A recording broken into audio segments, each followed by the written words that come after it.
So, Clubhouse still exists. It's Morningstar News. You remember Clubhouse, right? The social audio app. Got really popular last year. We did a couple videos on it as well.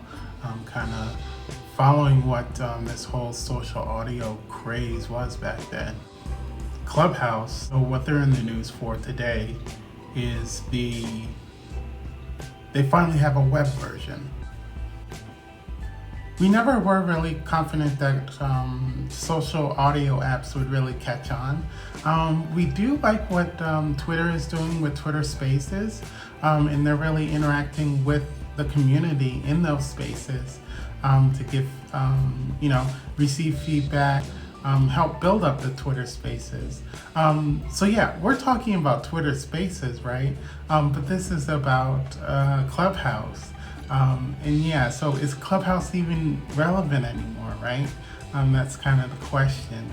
It was this exclusive club, iOS only, and a lot of celebrities on there at first last year.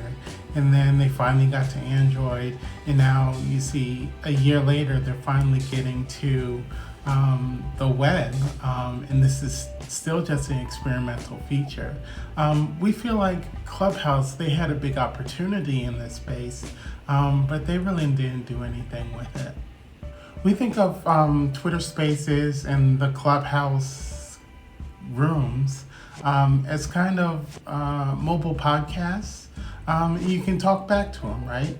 Maybe more like how radio used to be. You could call in and stuff like that, right? So that's what it kind of feels like. And if you're going around and you can't pull up a video or whatever, a video might not be appropriate in your setting, I think these types of spaces, just to leave them on, just to listen in, just like you would do a podcast or whatever, I think it's a good idea. Again, limited in the use cases, but I think fundamentally it's a good idea. Clubhouse is doing nothing but audio, these club rooms, right?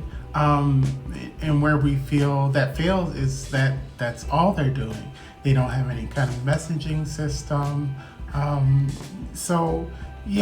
Where we see this can work with Twitter and Twitter Spaces, it's an add-on to the current community and functionality of the site. Twitter Spaces on its own, it never really made sense to us. But again, we like the idea in general. It's just that it's not the standalone Clubhouse.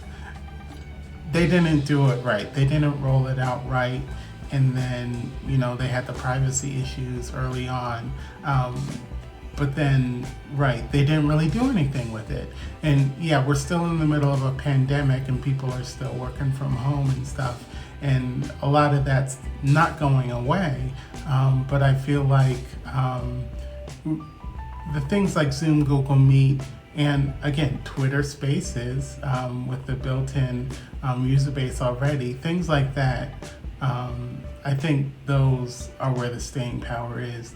And I'm not sure, it was an interesting experiment Clubhouse. And they did spur a lot of LinkedIn, Facebook, and Twitter to make the competition.